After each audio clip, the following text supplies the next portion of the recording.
It's noon here in Ventnor City, New Jersey, and Washington, D.C., and this is news that you can use from CarEdge for Wednesday, December 6th, with your hosts, me, Ray, trying my best to grow a beard, and Zach, who, well, can grow a beard. How are you today, handsome? I am great, Pops. We're going to jump right in. We talked a little bit yesterday. I'm going to put the link to this data in the chat. You look very handsome, by the way. I should pause at least for a moment Thank and you. say that. Thank you so much. I'm representing a sister brand of Carbon to Cobalt today, 32 bars. Perhaps they want to sponsor. I don't know. Just looking. I'm trying. All right, folks. So here's what we're going to talk about. Ford has a 1.2, and I ground it down, which is typically something I don't do both personally and professionally. $1.2 billion problem, Dad. We looked at this data yesterday. Ford Mustang Mach-E inventory. There's a 358 days supply nationwide for the Mustang Mach-E. Average selling price is $57,000. They have 25,000 of them out there sitting on dealer lots waiting to sell, yet only 3,200 of them have sold in the past 45 days. The number 5 slowest selling vehicle in the United States and the only EV here in the top 5. Dad, the $1.2 billion problem is that on January 1st, Yes. Ford expects to lose the federal tax credit, which is $7,500 on their electric vehicles. And Yes. the reason it's a $1.2 billion problem is because when you do the math, simple math here, folks, when you do the math, you take $50,000 and you multiply it by 25,000, you get 1.2. I didn't even take the 57,000 because last time I checked, Pops, Ford's invoice price to their dealers is the same exact amount as the selling price. The dealers don't make money on the Mach-E's. They can't sell them, and they're about to cost $7,500 more in 25 days. Yes. Yes. Well, it's only a problem. Well, when it's a problem, and does Ford think it's their problem, or does Ford think it's the dealer's problem? Because as far as Ford's concerned, they've already been paid that $1.2 billion for those Mustang Mach-E's that are sitting on dealers' lots. Now, are they going to have to perhaps invest an additional $7,500 per vehicle come January 1st to help the dealers sell them? Maybe. But that would be a sizable increase in their incentive spend to move them.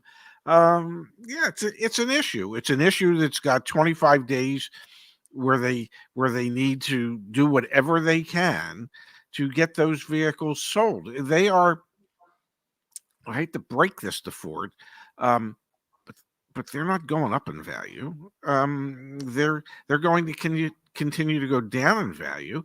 They're going to become $7,500 less desirable in 3.5 weeks. I don't know what their thoughts are. They got to be looking at the data, Dad, and saying to themselves, holy cow, we've got over $1 billion worth of inventory that's not selling. And because of federal government actions, will cost even more to consumers. Yes. The cost of the dealers doesn't change, but the cost to consumers changes. Yes. And you've got to imagine, Dad, we didn't even talk about it when this came out back on November 28th. But the federal government is being lobbied not only by dealer groups and things like that, but now just dealerships themselves around electric vehicles in general. Is the Mustang Mach-E not going to be the poster child? Could it be the poster child for trying to go too fast into the electrification? It was just last week, Dad, over 4,000 dealerships sent a signed letter to the Biden administration asking them to slow down on the EV push. In a letter sent Tuesday, the dealerships urged, this was 1 week and a day ago, citing an EPA proposal from April that could push battery-powered vehicles to 60% of new vehicle sales by 2030 and 67% by 2032. Is the story here, Dad, Ford made a mistake, Ford dealers are screwed, or do consumers just not want to buy the Mustang Mach-E and electric vehicles in general in mass, and that's causing these downstream effects? Well, I think the story is that when we look at it and you delve into it, is that The federal government has pretty much mandated that they want to see this giant ass change in how we propel our vehicles moving forward, whether they be um, ICE vehicles or whether they be electric type vehicles or some other means. Um, and so manufacturers felt compelled to come up with these alternative vehicles, fuel type vehicles, in order to um, keep the government happy. Well, part of the issue is that anytime there's any mandate from the government or new rule, regulation, or law, there's always unintended consequences. And one of the unintended consequences, especially when it comes to Ford, is that they developed an electric vehicle that when they first developed it, there seemed to be a tremendous amount of interest in it. Mhm. Well, once it was actually manufactured and available to the general public, um, that alleged supposed interest kind of, evaporated. It doesn't exist because it's not an affordable EV.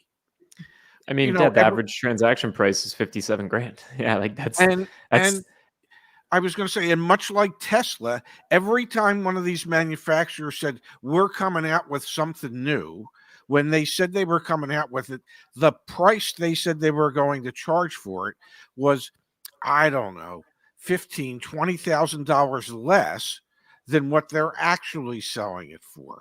Okay. The Cybertruck was supposed to come out at $39,000. It's 61. The Mach-E, if I remember correctly, was supposed to be around a $39,000 vehicle. The Lightning was supposed to be like a 30. Everything was supposed to be a $39,000 vehicle, and none of them turned out to be that because you can't make them a $39,000 vehicle at what it costs to build them. Let me ask you a question. So is this actually Ford's $1.2 billion problem? Is that not electric vehicles? Is it not dealers screwed? Is it not consumers don't want? Is it actually back to the root cause, affordability? Maybe if these were 25, is it really just a game of the prices right, Dad? Is that really what this is? Their $1.2 billion problem is they just don't have priced these vehicles at their correct prices. I guess that's got to be what it is. Well, I don't know, and the reason I say I don't know is Fiat is going to bring back the Fiat 500e, 147-mile range for allegedly 34.9. Okay, under $35,000. Well, that would appear to be a relatively inexpensive EV in comparison to the rest of the EVs out there. Anybody going to buy it? My guess is no, it's a Fiat. Okay. For a few $1,000s more, you can buy a Tesla Model 3. Proven to a certain degree, that they build a good car that has, cutting edge technology and software, Mhm. whereas Fiat hasn't been known to have cutting edge anything, since they first started. So, you know, is anybody going to buy that? I doubt it. I doubt it. Are there people out there that bought the Chevy Bolt, which was even less expensive? Yeah, and then Chevy did what? They said, okay, we're going to discontinue that vehicle. And Bolt sales have been through the roof, though. I want to be very clear. Like Yeah. Bolts are flying off the shelves. Price points competitive, etc. It's like it's the antithesis of the Mach-E, a $60,000 EV that doesn't really compare well to its peers. So there is a certain degree of if they build it, they will come. But having said that, the degree depends on the perceived value of those less expensive, let's call them tiny vehicles in comparison to some of the others. So is it just price or is it price and style and size. Um, Our data suggests it's priced at. I will pull this back up. Justin put a few notes in this article back on the caredge.com/guide. These are the new cars, trucks, and SUVs with the most inventory right now. The average transaction price for the 10 slowest selling models in the United States for the month of December 2023 is $71,774. yes. Wait for it. The fastest selling new cars, trucks, and SUVs, the average transaction price is $20,000 less, $51,351. Yes. So what are you trying to say? The whole thing boils down to price? Well, to a certain degree, when 83% of the public that was surveyed said we don't feel like we can afford to buy a new car today in today's world, that only leaves 17% who feel they can. So yeah, I mean, the reason the 83% feel they can't is because the vehicles are too damn expensive. That's why it is entirely an affordability issue. I know today I'm supposed to chat with a gentleman from Mazda Corporate, and Oh, interesting. yeah, and a big part of what I'm planning to talk to him about is what they see as the affordability issue. What are they? How are they hoping to address that by raising the prices of their vehicles? Doesn't that seem counterintuitive to what the perception is, that there's just not enough affordable vehicles out there? And Mazda is one of the brands that is showing a sizable increase in sales year over year. So if a more mainstream, more affordable brand like Mazda thinks that they need to continue to go up market, I just wonder if those who run these automobile manufacturers actually have any concept as to what it is the public thinks they can afford. And my suspicion is that they do not. They sit in their ivory towers and they say this is what the public wants, without ever actually asking the public. This is what the public can afford, without actually trying to put themselves in the public's position, based on the cost of everything else. If they really looked at it through their customers' eyes, then they would build cars that are less expensive, and they would stop pushing these big ass cars, trucks, SUVs, whatever, that they have these huge margins in, but that the vast majority of their customers no longer feel they can afford. I was going to chime in, Dad. You know this. I meant to put it on Twitter yesterday and create some social content. I just got too busy. One of our dealer partners let me know that starting tomorrow, there's going to be a $2,500 MSRP reduction on Jeep products, on 2024 model year Jeep products. I don't know if it's all of them yet. I know it's on the Grand Cherokees. So you're going to see a new addendum sticker next to window stickers for vehicles that are being shipped out. I was gonna say minus 2,500, and that's not from the dealer. That's not an incentive. That's truly just an MSRP reduction. Is it enough? No, but it is a demonstration of like the ivory tower starting to peek outside and say, oh crap, things aren't working. No, and it won't be on an addendum label. It'll just be on the Monroney label. Yeah, I know. Like imagine that though. It's like you've got the window sticker, and then the addendum label is minus $2,500 for the ones that aren't impacted by it. They might want to do that on the addendum label. Yeah, but yeah, the problem is that when you're paying executives 21, 25, 28, 29 million dollars a year, or in the case of Craig Rowlandson from Lucid, $379 million a year, why would you expect them to understand what average people feel? These are not.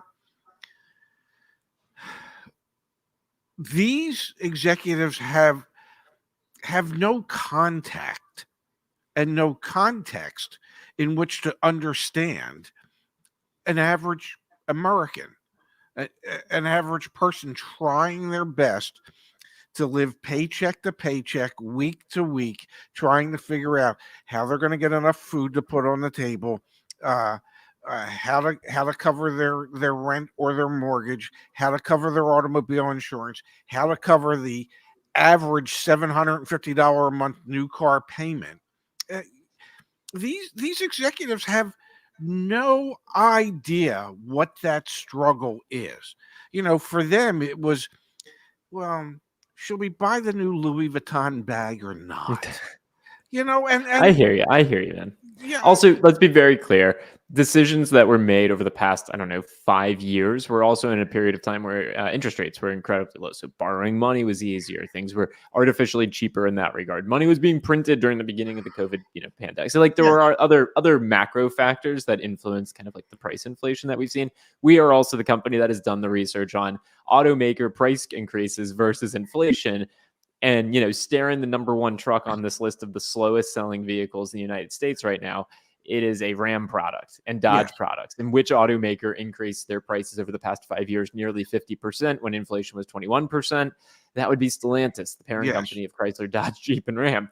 Which company is the one and introducing the $2,500 pullback on MSRP? It's Jeep. So it's like, some of this was also irrational exuberance when money was flowing freely and interest rates were incredibly low. No matter what, it's creating meaningful problems for both the automaker and especially for the dealer that's sitting on all the inventory, paying the floor plan costs, looking at their OEM partner and saying, what the hell's going on here? It's creating meaningful problems for those of us who would like to be able to participate.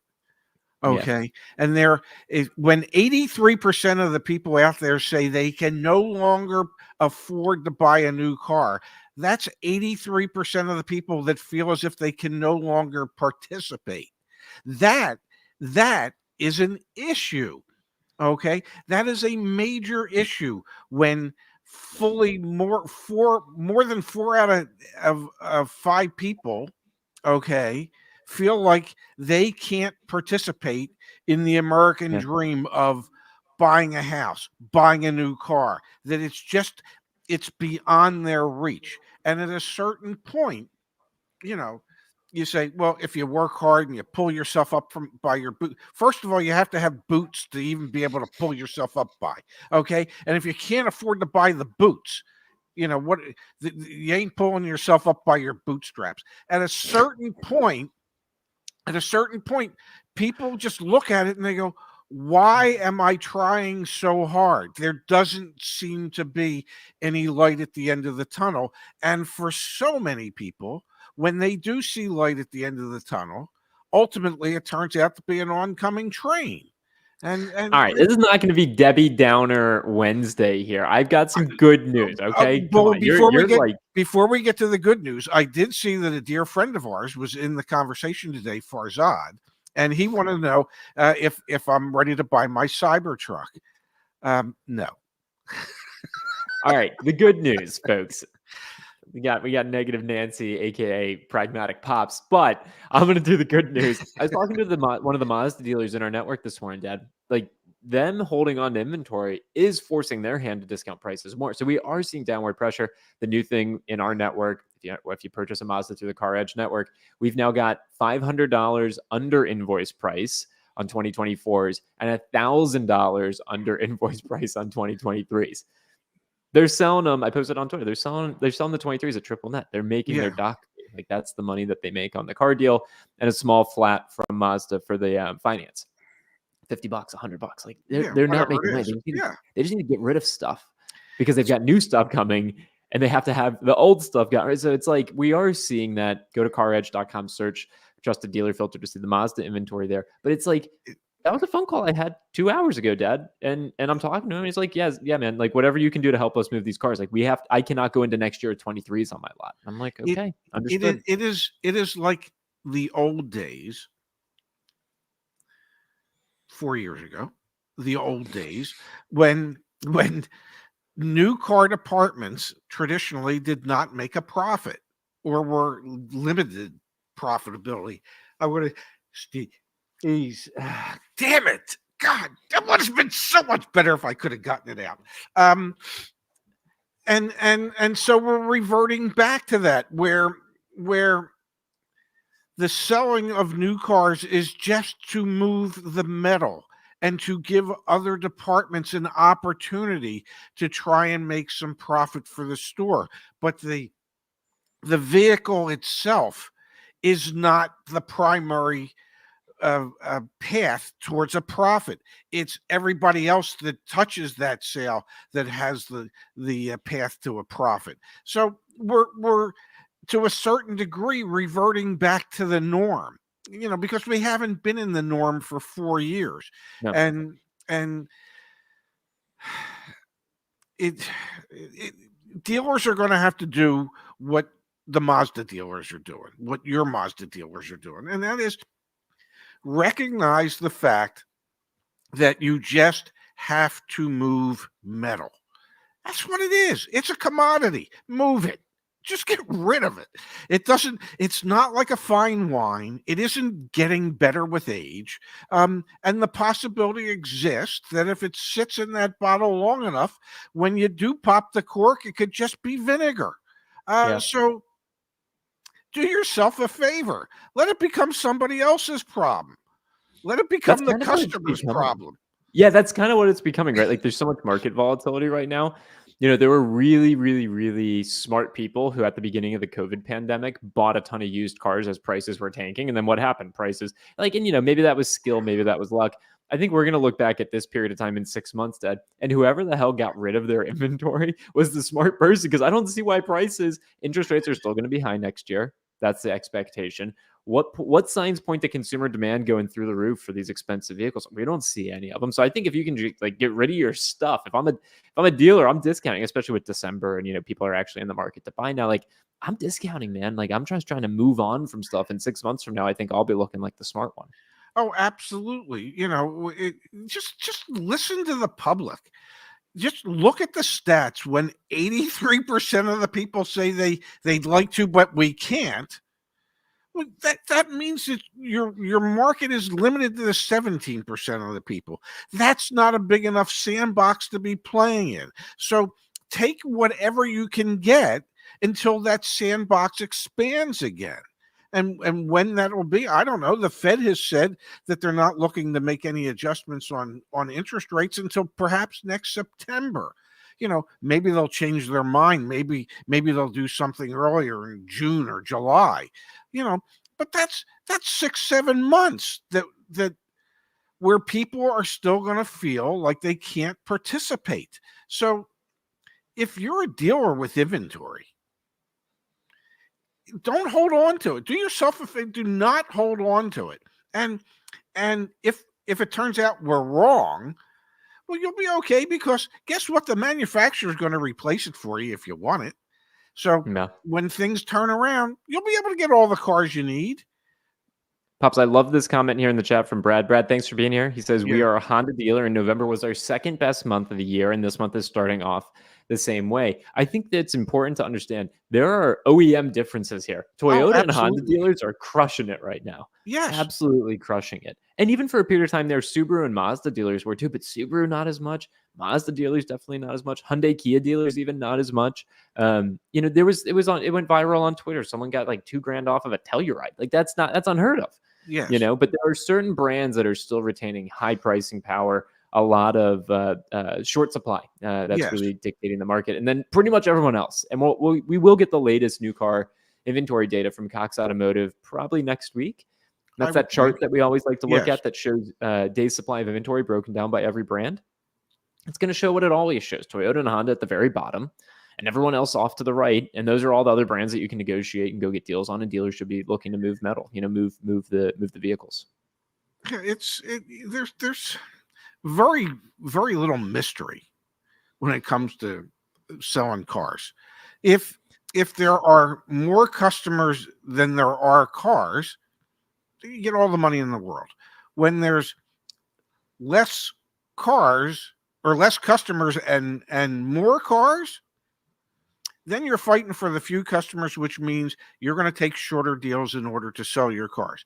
And yeah, Space could be right. Maybe those Honda dealers are finally starting to have to discount cars again to at least some degree. Yep.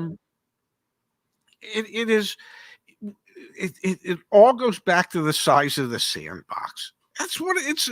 If the sandbox keeps getting smaller and smaller, and there's fewer and fewer people in it, but the number of cars you have to get rid of keeps growing.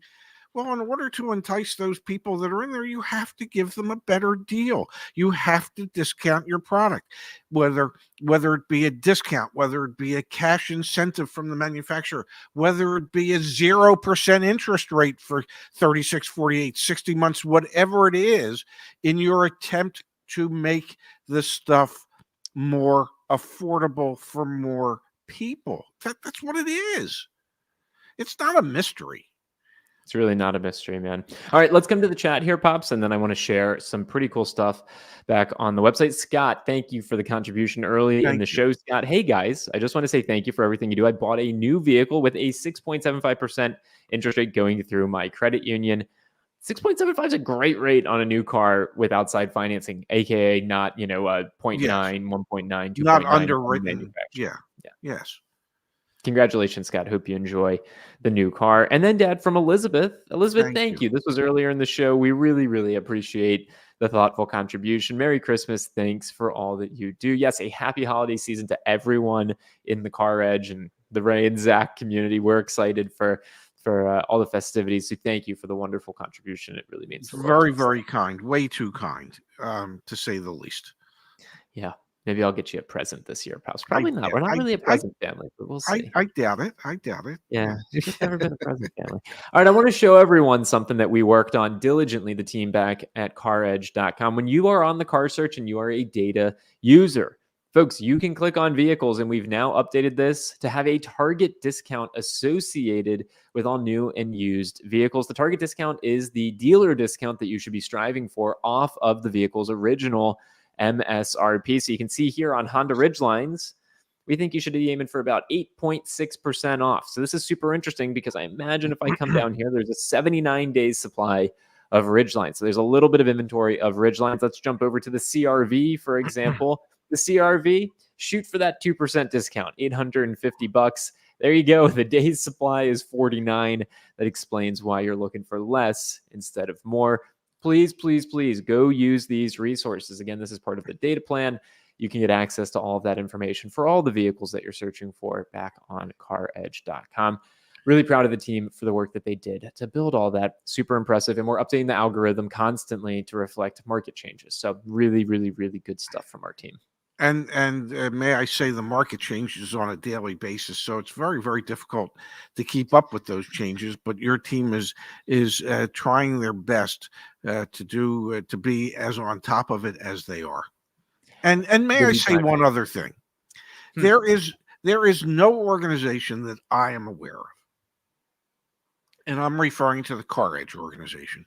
There is no organization that I am aware of that has their hands involved in as many potential car deals as our organization.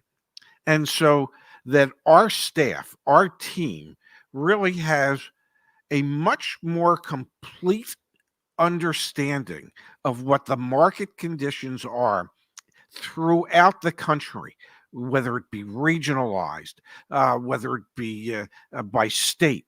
They are working deals in each and every one of the states. They know what's going on. Don't forget, most people only know what's going on in their world, and their world is usually a pretty small world. Our world is a fairly global world when it comes to the United States, in that this team is working deals in every one of those states, every make, every model, every brand.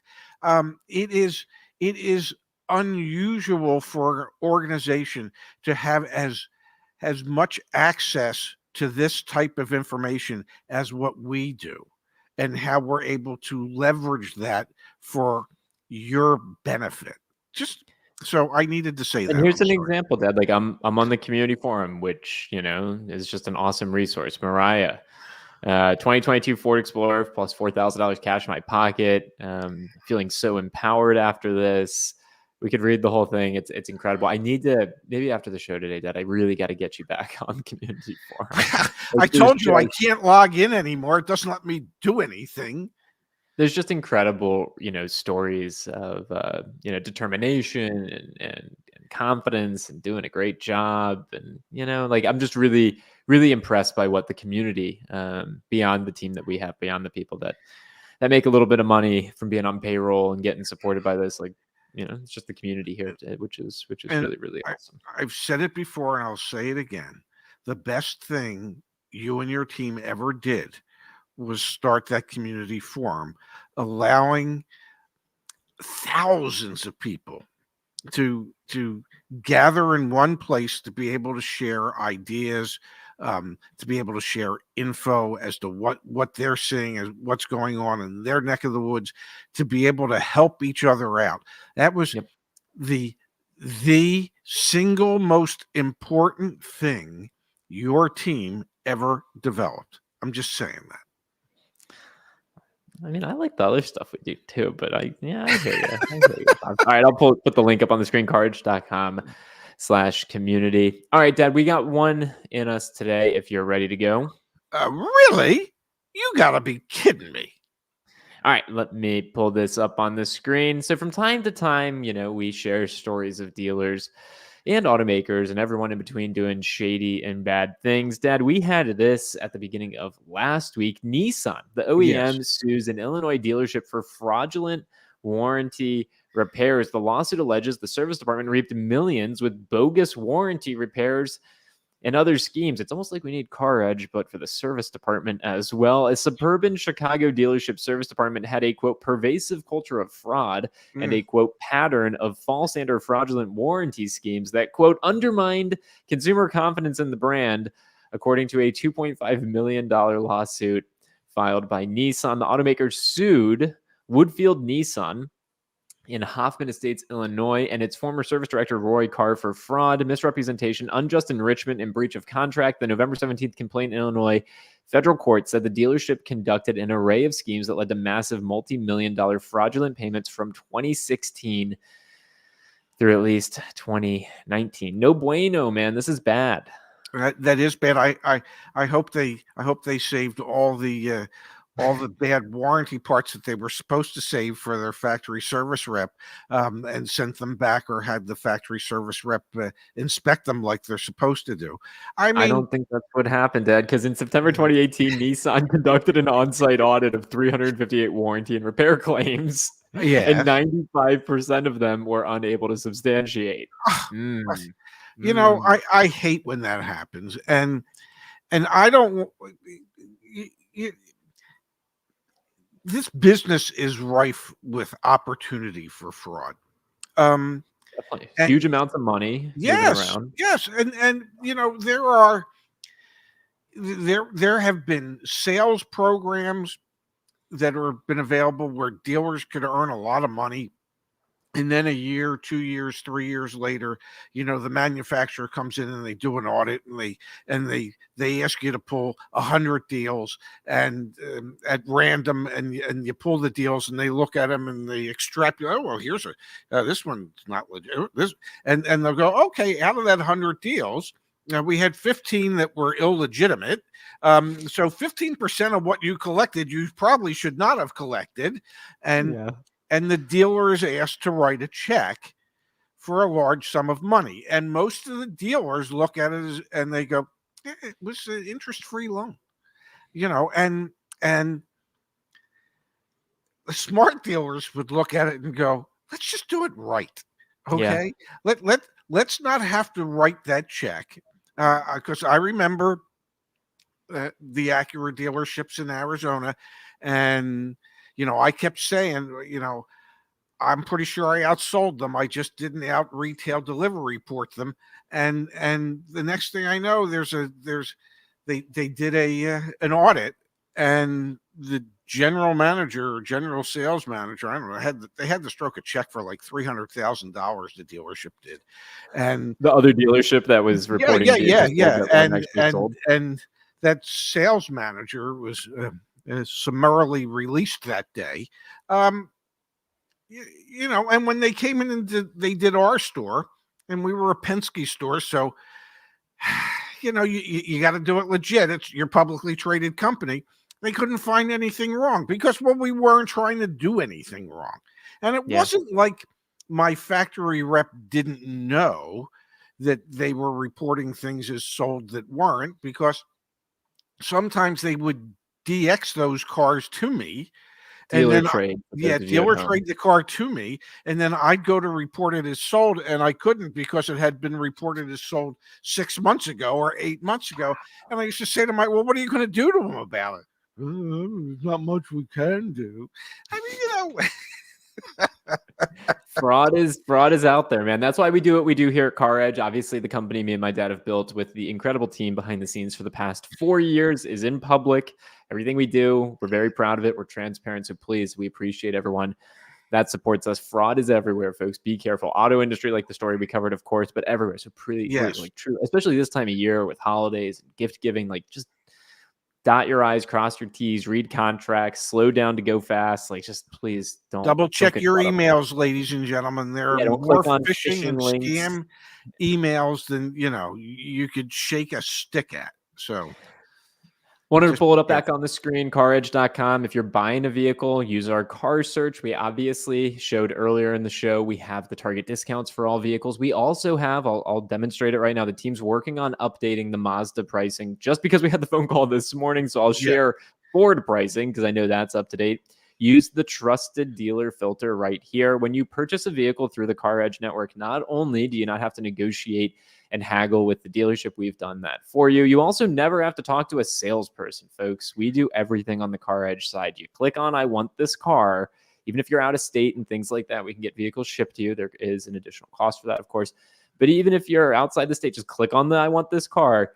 We do it for you. Super proud of our efforts here on building the CarEdge network, and proud of the dealers who are given a chance to actually work with us to make this happen. So again, when you're on the car search, make sure you have nationwide for your location so that they show up, and toggle trusted dealer right here. We have many brands and more coming on soon. Prices being updated literally in real time. And the other thing that I know is going to make my dad super excited, so I'll pull it up on the screen. This says CarEdge data website seems off. This is the legacy, cost of ownership, depreciation, likelihood of a repair. We have data on that back on CarEdge.com/costs or /ranks. You can access that from the resources tab on the website. Dad, I want you to know in 2024 that will be updated. We just broke ground on updating all of our cost of ownership data. We are also updating all of the makes and models because there have been new models, not so much new makes, but new models. So we're investing right now. It's going to cost us hopefully less than 20 grand, man, to be honest. It's a lot of money. It's a lot of money to do it. It's a lot of data you got to, acquire, and then all the work to program it. But we're going to have that updated next year. And just to be very clear, I'll pull it up on the screen. So if I'm back on CarEdge.com, if I'm up here under resources and I click on free data, this takes you to the old CarEdge.com. And this is where I can then look at, for example, like depreciation rankings or even comparisons of things like that. So I could come in here and look at Volkswagens, and I could see what the typical Volkswagen depreciation curve looks like. All of this is getting updated. All of the data is getting updated, and it's really, really, really incredible data. It breaks it down by model. Yeah, it's pretty awesome.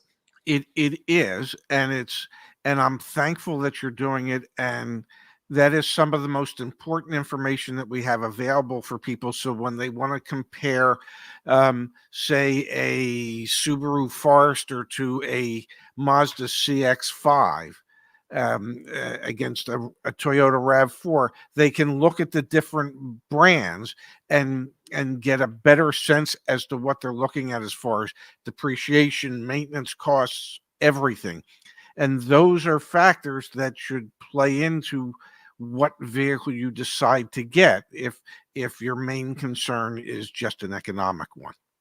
Yeah, here you go. I just did a comparison of Subarus and Mazdas. Neither depreciate quite as bad as the industry average. Like the data on here is just incredible. And again, in 2024, beginning of 2024, we will have that where the checks are being written, folks, to invest in making that updated. So thank you everyone who has asked for that and reminded me of the importance of it, yourself included, Pops. JJ Crazy. What is floor plan? Floor plan is the line the line of credit that a dealership has and the interest that they pay on that line of credit to, quote, floor plan their inventory, to hold their inventory at the dealership. All right, Correct. Pops, let's call it a show. Okay. We'll be back tomorrow. Thank you for today. Yes, we'll be back tomorrow at noon Eastern, 9 Pacific. And for those of you in Arizona, that would be 10 a.m. Yes, because there's only a 2-hour time difference now. Yes. All right, guys. See you all tomorrow. Thank you, Pops. Yep. Thank you, honey. I'll see you tomorrow.